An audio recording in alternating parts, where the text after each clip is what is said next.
কোন ইমাম যদি সুদের কারবারের সাথে জড়িত হয়, সুদি লোন নেয়, সুদ দেয়, সুদি লোন দেয়, যে কোনো ভাবে সুদের সাথে সম্পৃক্ত হয়, তাহলে এই ব্যক্তিকে ইমাম হিসাবে নিযুক্ত করা জায়েজ নাই। মসজিদ কর্তৃপক্ষের কর্তব্য এই ইমাম সাহেবকে ইমামতি থেকে বরখাস্ত করা।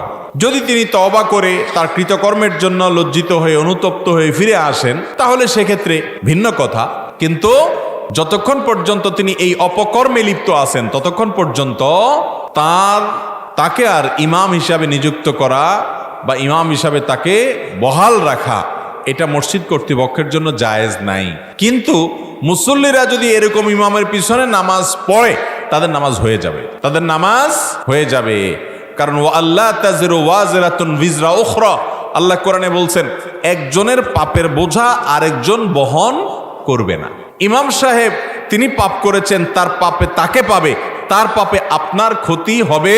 কিন্তু যার পেছনে নামাজ পড়বো, এই লোকটার মধ্যে যদি কাবিরা গুনাহ থাকে, এই লোকটার ভিতরে বড় অপরাধ যদি থাকে, তাহলে সেক্ষেত্রে তার প্রতি অভক্তি আসবে, তার কাছ থেকে শিখতে পারবো না। সেজন্য এরকম লোককে ইমাম হিসাবে নিয়োগ দেওয়াও জায়েজ নাই, ইমাম হিসাবে বহাল রাখাও জায়েজ নাই। কিন্তু যদি কথার কথা কর্তৃপক্ষ এটাকে গা না করে, তারা ইমাম সাহেবের এই হারাম কাজ দেখেও না দেখার বান করে, তাহলে সেক্ষেত্রে আপনি আশেপাশে অন্য ভালো মসজিদ না থাকলে এই ইমামের পিছনে জামাতের সাথে নামাজ পড়লে আপনার নামাজ আদায় হবে, আপনার নামাজের সমস্যা হবে না। আমাদের অনেক ভাইরা আছেন, শয়তান তাদেরকে ওয়াসওয়াসা দেয়, কুমন্ত্রণা দেয়, বলে যে এই ইমামের পিছনে নামাজ পড়বি, এ বেটা তো হারামে লিপ্ত।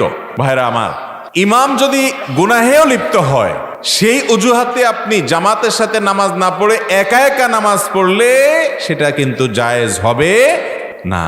হাজ্জাজ ইবনে ইউসুফ অনেক বড় জালেম শাসক ছিল, অথচ সাহাবা একরাম তার পিছনে জামাতের সাথে নামাজ পড়েছে। সে খারাপ, কিন্তু তার বিকল্প নাই। এখন হয় একা একা নামাজ পড়া লাগে, আর না হলে তার পিছনে পড়া লাগে। তারপরও তারা একা একা পড়েন নাই। জামাতে নামাজের গুরুত্ব শরীয়তে এত বেশি। ইমাম সাহেব খারাপ, এই অজুহাতে একা একা নামাজ পড়লে গুনাহ হবে। কথা কি বুঝাতে পারছি?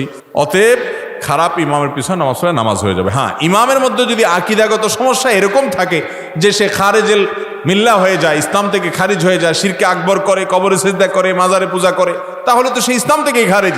এরকম ব্যক্তির পিছনে নামাজ পড়া যাবে না। কথা কি বুঝাতে পারছি?